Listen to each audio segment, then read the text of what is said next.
Good morning.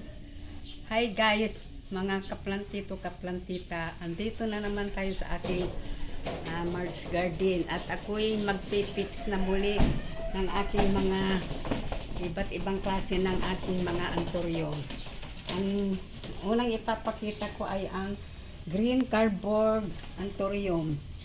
Ito ay makakapal ang kanyang mga dahon na matigas ang kanyang mga dahon na parang mahaba na kuwan. Susunod na naman ay ang tricolor unfoliage anthurium. Ito ay hindi pa lumalabas yung kanyang iba't ibang kulay dahil ito ay naliliman at pag ito ay nailagay ko sa araw ay babalik ang kanyang kulay na tricolor anthurium. Ang sunod na naman na unfold ay ang red unfold series.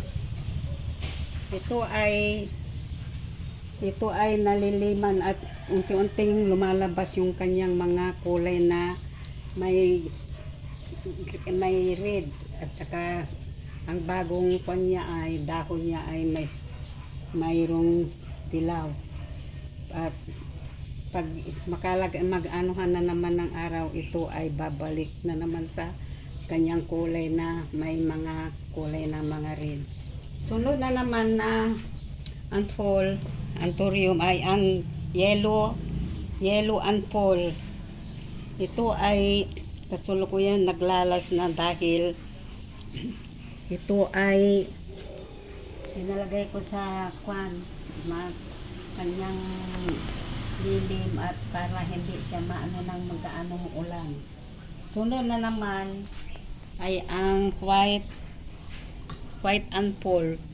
Ito ay lumalabas ang kanyang mga puti at saka green, saka yung bagong ano niya ay mayroon siyang mga yellow at saka puti na parang naghalo ng white at saka yellow. Ang last na naman na aking ipapakita ay ang full green unfold. At ito ay mahaba ang kanyang mga kulay na narrow leaf. O itong lahat ang aking mga ipinakita na aking mga iba't ibang klase ng aking anthurium. At huwag nyo sanang kalilimutan na mag-like, mag-subscribe. At hanggang sa muli, sa susunod ko na namang video. Thank you. Bye-bye.